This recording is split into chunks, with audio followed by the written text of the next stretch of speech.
I learned Tamil, and that was challenging for me to learn Tamil. And it's so difficult for you to learn a new language, but then I took it up as a challenge.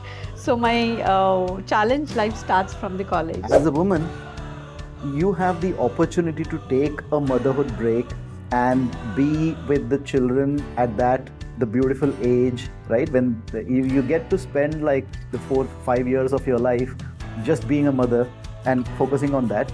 Man doesn't have that option. Wise women don't waste their time. I never ever used to watch TV.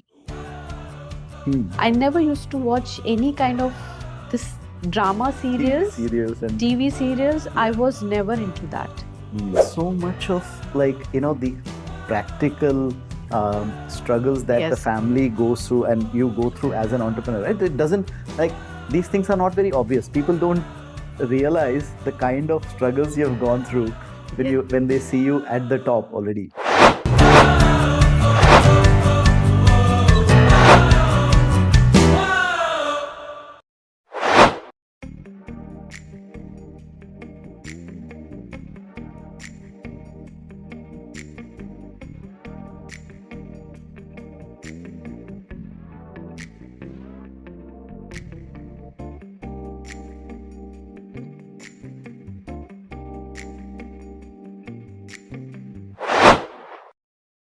Ladies and gentlemen, boys and girls, welcome to another episode of the Be Your Own Boss podcast. When it comes to entrepreneurship, when it comes to business, the most important thing is networking, knowing people, right? And there is a community that helps entrepreneurs connect with the other entrepreneurs and the rest of the world, and that is TTE, Treasure of Talented Entrepreneurs. And we have with us in the studio today Angel Joe, the founder of TTE. And TTE is such a big community. It's got over 7,000 members. It's a global community helping entrepreneurs connect with other entrepreneurs and grow their business. And this is not just introducing entrepreneurs to other entrepreneurs. There are so many other things, so many platforms that TTE puts the entrepreneurs on. This is a revolution in the field of networking in entrepreneurship in total. So, Angel, thank you so much for taking our time and coming on the Be Your Own Boss podcast. Welcome to the show. Thank you so much, Sachin. I'm privileged to be here and so happy to listen about the introduction of TTE. Right, I'm so happy to be here. Yeah, it is. It is absolutely mind blowing the way how you explained to me, and we'll talk about that. And I want to hear more about like what TTE does and all those things. But before that, let's start with your story right from the beginning, like we always do on the Be Your Own Boss podcast. Let's start with. So tell us about like your parents, your siblings, where were you born? Tell us about your childhood memories. I'm from Hyderabad. My parents' roots are from Hyderabad, born and brought up in Hyderabad. So I'm a Hyderabadi girl. But then my father works in Air Force. I mean, he was in Air Force and his last posting was in Chennai. Okay. So after my plus two, we shifted to Chennai. And that's how my Chennai journey started. I did my college, my graduation, my post graduation, and my first job is in Chennai. Got married to a Chennai boy. Okay. So yes. And you learned Tamil in Yes, Chennai? yes. Yeah, I learned Tamil, and that was challenging for me to learn Tamil because I happened to have a language change in college, and it's so difficult for you to learn a new language. But then I took it up as a challenge. So my challenge life starts from the college. Wow. So that was already there, always there. You want to take up that things as a challenge and do it. When you growing up, like as a child in Hyderabad or later when you moved to Chennai, did you think that you'll become an entrepreneur? I've never thought about it, Sachin, because I love to meet people. Okay. I wanted to do and persuasion my career in HR. So I was only looking into that aspect. I did my graduation in labor management. Okay. That was a new stream where the government introduced, especially for the HR candidates. So I did my master's in labor management, and I joined my first job, but it was not into HR. It was, I'm talking about 2002. Okay. Where, the call center, Yep. the BPOs, BPO where industry. the high level of, the jobs were not been given to importance to other streams. Yeah. So I happened to join a company, and In did Chennai. in Chennai. Yes, Okay. my first job was in Tidal Park. That was the first IT park which was constructed in Chennai. Okay. So that's how I started my career. But I never thought I'll be an entrepreneur, because my entire family, if you look at, my grandfather was into army, Okay. my dad is into Air Force, and my mother is a school teacher. So it was a proper kind of a, 9 to 5 job, Service service of family. Yeah. And but then my parents are role model for me. I would proudly say that, because my father, my mother, they used to always encourage me to take up, challenges. They don't want me to be a regular girl, going to college, come back home, and it was not like that. My bottom was like, very, very, if you talk about going out or doing something not unusual things, like, girls being at home, my mom always used to say, go out, learn new things, do something. I don't want you to be at home, that kind of encouragement. The empowerment started right from my home. Yeah. So It's so nice to have that kind of an environment at home, right? To encourage. I mean, your parents were encouraging you to go out and explore the world. yes, Yeah. truly, Yeah. yes.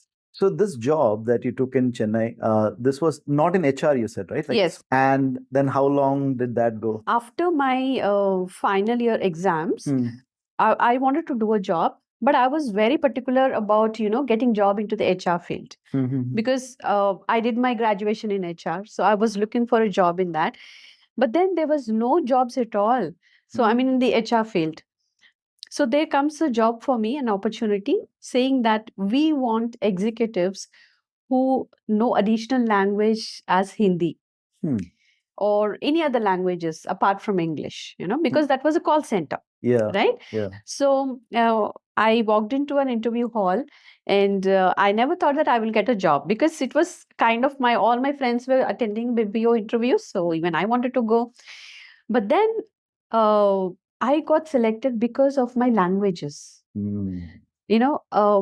Hindi, because we studied in a KV school, Kendra Vidyalaya school. It's a Hindi thing, right? Yeah. So my parents know Hindi, and we also lived in Delhi for quite some years because of my dad's job. So Hindi was a second language. So it was like, I know Hindi, Telugu, and Tamil. So it was like a grabbing moment for me, Yeah. and that's how I got selected in my first job. And even my college exams results haven't come out. Okay. And I you was in got the the job. job already. That was, that was a good experience for me. Yeah. The first job, it was first interview, and I got selected. Wow. And this was like night shifts kind of thing, because usually BPOs are, late night shifts and graveyard shifts. Yes, I also did graveyard shifts, Yeah. but my first job was not into night shifts. Okay. It was a 9 to 5 job. And later, after experiencing the call centers, and after some time, you will be pushed to a senior level where you have to take care of the shifts. I used to do 1 to 9 afternoon shift, afternoon 1 to night 9 shifts. So I worked there for a couple of years. Yeah. And then I moved to Bangalore. Okay. Yeah. So my Bangalore, I worked for Dell company. Yeah. Right. I worked. Then after this, I got an opportunity to work as an HR in Dell. Okay. So that was a right choice for me. I attended the interview. Since I already had the experience working in a BPO, in a executive call center job, so they offered me as an HR executive, and additionally, you need to take care of your team.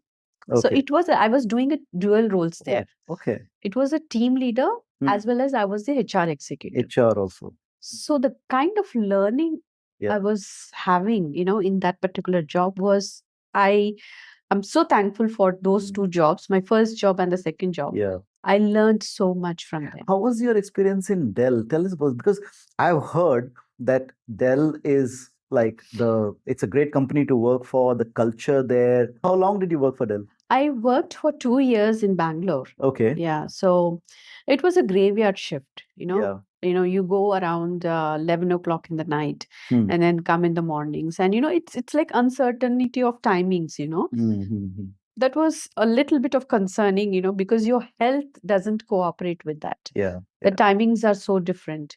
So 2 years I worked there. And then Bangalore city is like, wow, right? I mean, I loved. Chances are that, my brother was working in Dell in Bangalore. Chances are that you guys must be working in the same Okay. same place. Okay, Maybe. wonderful. So I was living with my friends Okay. just nearby to the Dell company, because there the distance matters, in terms of traveling. Yeah. And we are also doing night shifts, right? So we were living, five to six friends were living in a house as a paying guest. And those were the wonderful days, where I'm talking about 2005 and 2006, where the Dell was amazing company. I would say it was a very good company that I worked for. I learned so much. I evolved my HR job from Dell. Yes. And then I came back to Chennai. I got married, and then still I was working. I was working for a construction company, which was a Singaporean-based construction company.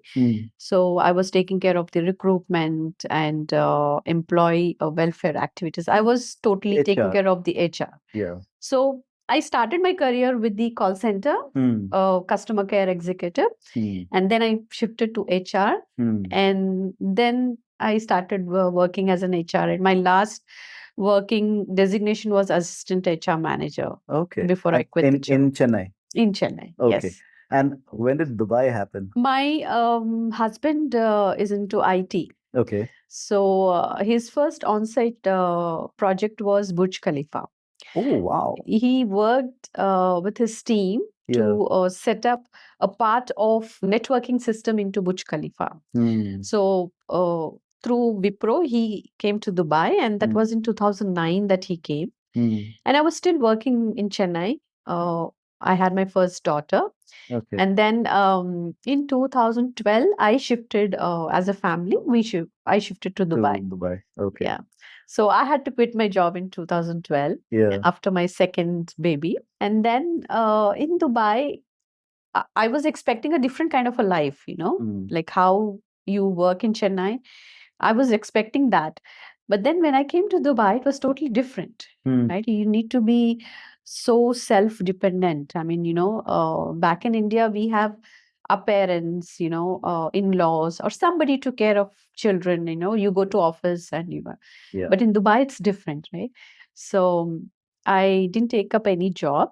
But then my kids were very, very young. My second baby was just 4 months when I came to Dubai. And my elder daughter was into KG1. Then I decided, okay, I need to, give a break to my career. Yeah. And then I was into motherhood. The motherhood break. Yeah, like every woman faces this, right? You have to you have to decide between your career and your family. Yeah. No, I think, I mean, there are two ways of looking at it, right? One is that it's an, like what we call in Hindi, majburi, Yeah. right? One angle is that. The other angle is that, like, as a woman, you have the opportunity to take a motherhood break and be with the children at the beautiful age, right? When you get to spend like the 4-5 years of your life just being a mother and focusing on that. Man doesn't have that option. Yes, very true. I agree with that. And then you move on with your career after that. So, and that's like after your motherhood break, at what time, like of the children's age, that you thought that, okay, this is the time that I can get back to work? I never thought of working again because, the hassles between 9 to 5 job is like, because I've been through that, with the support of my parents and in-laws, I've been through that. But here, when in Dubai, I cannot do that. I was very pretty clear in that, I will not do 9 to 5 job. But then I thought, like, apart from motherhood, there is something beyond. I know my capabilities and I know what I can do. So I don't want to, make it very subtle only for me as a motherhood. I want to do something beyond that. And that's how I thought, let me do something which is going to be, online boutique. Let me do that because I love to dress up. And I know the importance of dressing when it comes to working women. They love to dress up, and being away from India home, they want all this Indian women clothing. They need that. So I thought, let me start an online boutique. Whether I don't know whether it's going to be a good decision or a bad decision, I don't know. But then I wanted to start something. I want to make myself busy, right? So that's how I started my online boutique. So can we dive a little deeper into that? Because there are a lot of women who are watching this. They have either taken that motherhood break and they're thinking of getting back on, back to their career, whether be it a job or a business. And you've done that. What was the thought process like? First of all, you said, I want to do something. Yes. And get back to Yes. my career, right? Yes. Now, did you like look at what your talents are, or did you look at like what is it that going to make money? What was your thought process of like how did you choose exactly this online boutique? See, after I quit my job, like I was this 8-9 years of working, I was with people. Right? Being a HR, you have to be people-minded person. You need to connect with people. So after my delivery, I couldn't be with people. I was isolated in the house because taking care of the kids. Being a mother, I cannot go out. I cannot, take decisions of going for a job, leaving my kids to nanny or something. So I took my own decisions. But then I was very clear that if I do something, it should be very, very clear in what I do, what I understand. It can be anything. That time, it was not about my passion. That time, I thought I want to do something which I'm capable of it. Whatever is a business, let me make sure that it's going to run. Because I have the intention of doing something. I don't want to be, at home just taking care of the kids. So that mindset, the positive mindset, the mindset what you have is to do things will make you do whatever you do. Yeah. And how old were the kids at this time? My younger kid was, I said, 4 to 5. She was just 5 months baby, my second daughter. Okay. And the elder one was going to KG1. Okay. She was going to KG1. So I decided that, okay, let me be at home and do something online. And that was the period where this Facebook was new to the people. I'm talking about 2012. Right?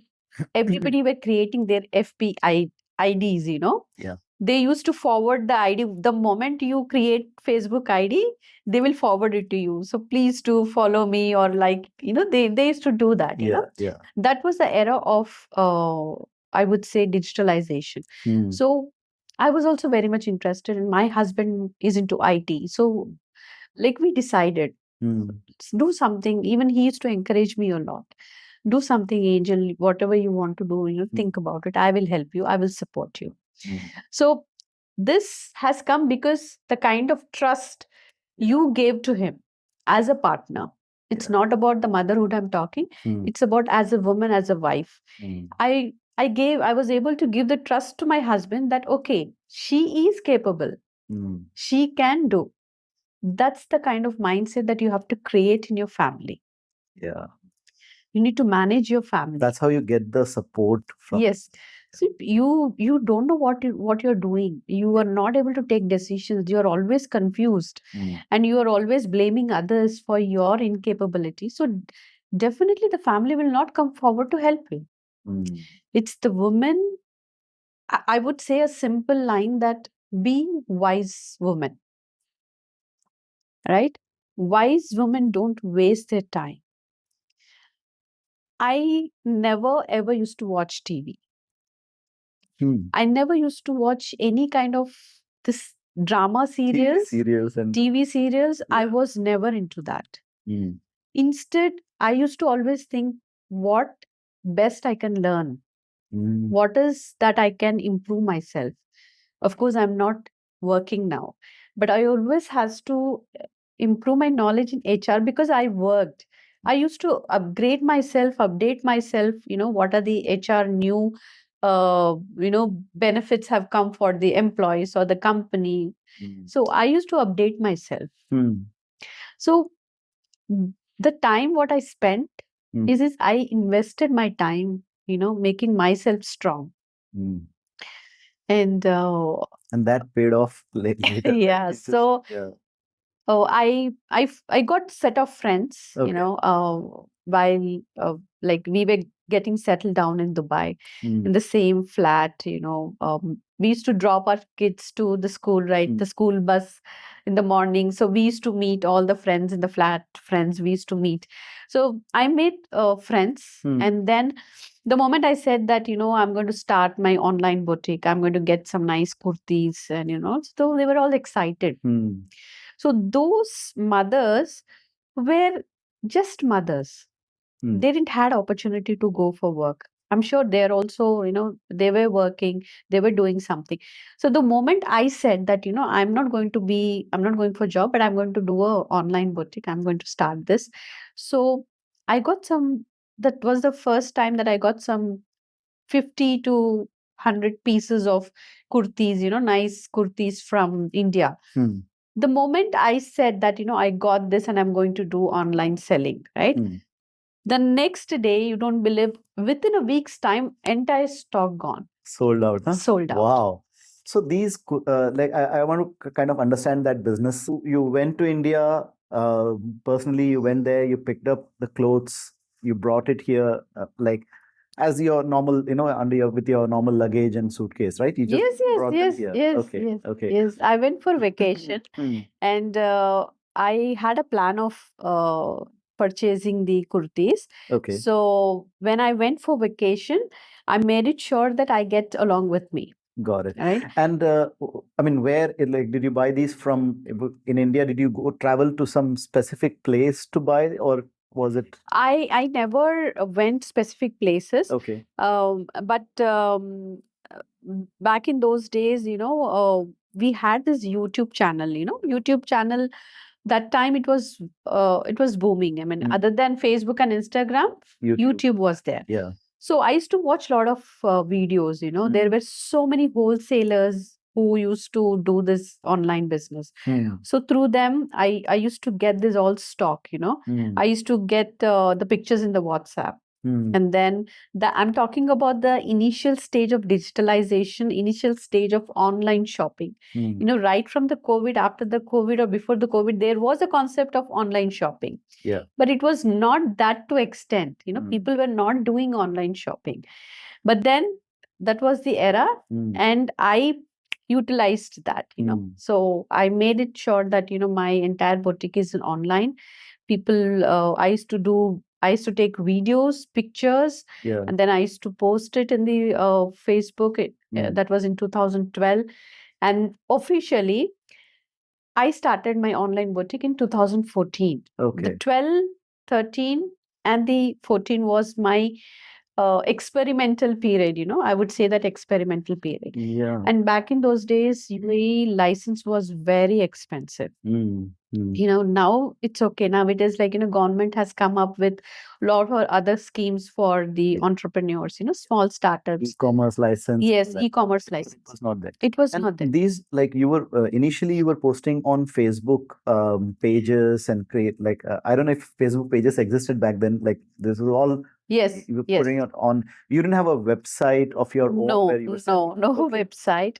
And it was only through word of mouth, Sachin, that, my business grew. Okay.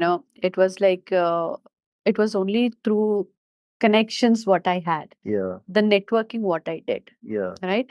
So 2012, 13 and 14, I met so many people. I made new connections. I was like, if I say something, people used to come and see my collections. Mm. So I was a very outspoken person. Mm. I used to network with people. So, it's not only for business. It also depends on how we are connecting, Yeah. how we are connecting with people. Yeah. So I learned so much through my HR career. The credit goes to my HR career because I learned how to talk to people, how to face the challenges, because HR job is very difficult. You have to manage people. Yeah. Different psychological people are there. They are not employees come from different backgrounds. Yeah. And you need to pace your background towards them. Mm. So I learned how to talk. I learned how to manage people. So that helped me. Whatever I did it in a disciplined way. Discipline is also very important. I didn't start my business just because I was bored, or just because I wanted to prove something to somebody that I can do this. Mm. I learned so many things. So I wanted to put it in a way that it is useful, helpful for me. Yeah. So when people started, like, this was, you're showing the pictures, you're showing them this online, and then people would come and take from, or like, did you have to arrange for the logistics and sending the dresses to people? How did you manage that? I remember we had WhatsApp then Hmm. in 2012. So in WhatsApp, I used to send the pictures and videos. It was not very professional pictures, I would say, because sometimes if I see my old pictures, no, I would laugh at them because that's how did I take the picture, Yeah. But it worked. Yeah, it worked. It worked. Yes, yes. Yeah. And thanks to COVID, I had the highest sales in COVID time. Oh. I was thinking like, okay, my business is going to be like, it's going to vanish because anyway it's online store, right? People who have taken the store, they have closed, they have shut down because there was no sales, no walk-ins. So I was thinking my online boutique will just go out. But then I realized that people were ordering so much in that COVID period. As I said, highest sales was in the COVID period. Yeah. Right. So every 6 months, every 3 months, I get stock from different places. Like I get from north part of India. I get from Hyderabad. I get from Chennai. Chennai is very famous for cottons. Okay. Right. You get nice pure cottons from Chennai. When you compare to other cities, Yeah. Chennai is good for cottons. And you want nice Western, you get from Delhi, you get from Jaipur. And Ahmedabad is a wonderful city where you get, and Lucknow is a place where you get this nice chicken curry kurtis. So after I started online boutique, I learned what is it, how is it, what best I can do, what best fabrics I can do. So I learned everything. Step by step I have learned. And what about the deliveries of those things? Like when people would order, how did you manage? Yeah, that was challenging, Sachin, right? So what I used to do, I used to take the orders, and back in there was no delivery system at all. I mean, it was like only for those big cargos, Yeah. supermarket vans who used to be there. There was never this kind of a delivery system and all. So I used to take the orders, and I used to wait for the weekend. And my husband used to help me. Like, I used to collect all the details for the delivery.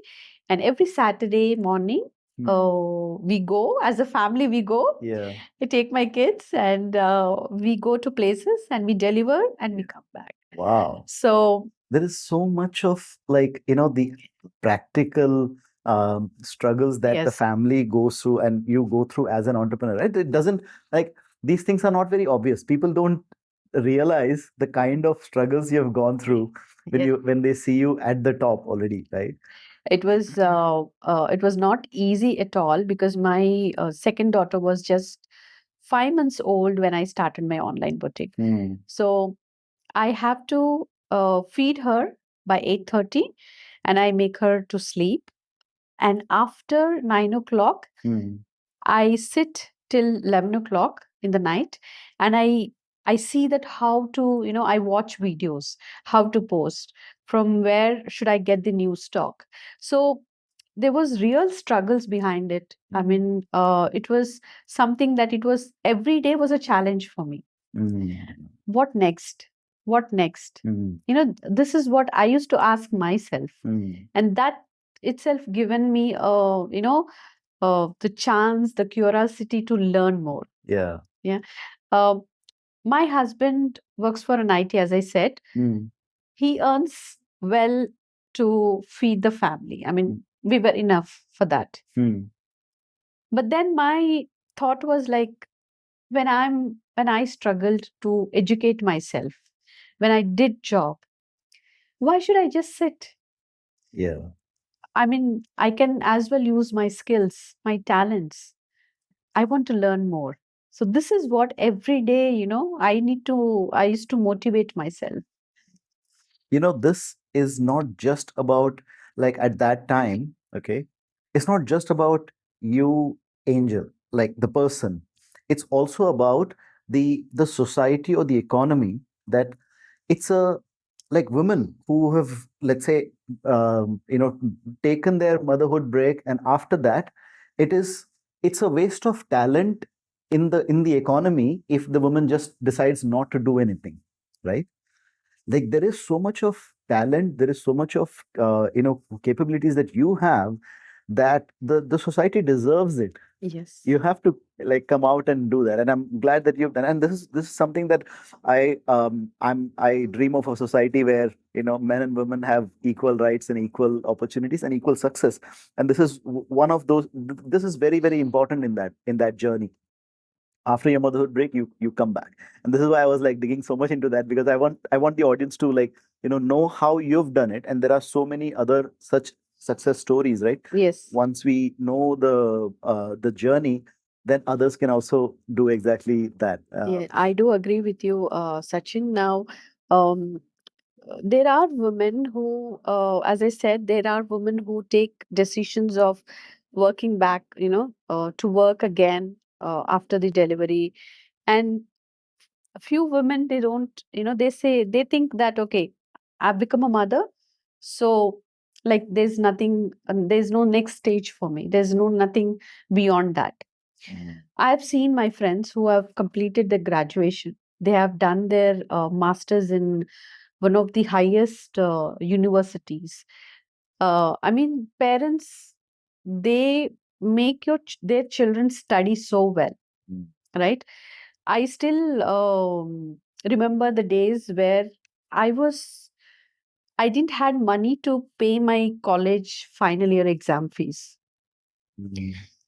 I was standing outside of the college principal room, and I was the only person that didn't I was not able to pay the fees because of my family financial background.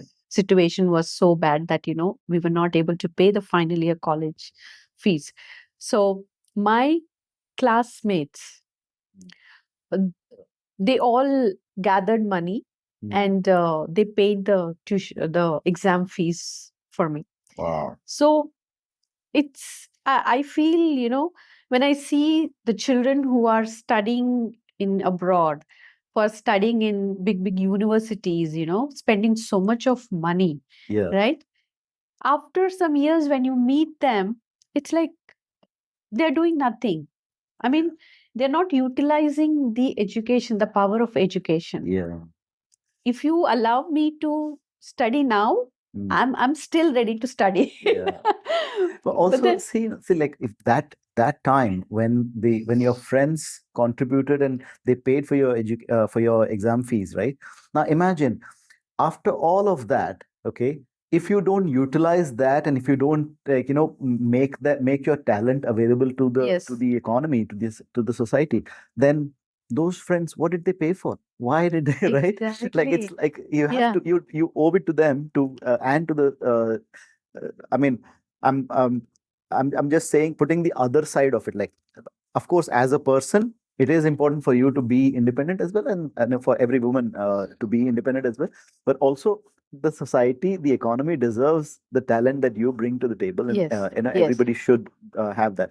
Now, in your case, like, once you started the online boutique, and it was growing, COVID helped. How did the idea of TTE come about? How did the idea of TTE come about? Yes, this started in COVID. TTE was the first online community where we started entrepreneur talk show online. Our first meetup was only with 5 members. But today, if there is a TTE meetup, we have minimum 40 to 50 women entrepreneurs plus men entrepreneurs coming together.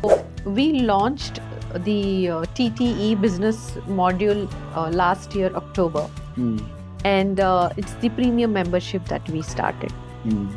Now, premium membership, it's not only about the commercial part. We have included around 13 to 14 strong benefits that an entrepreneur will get.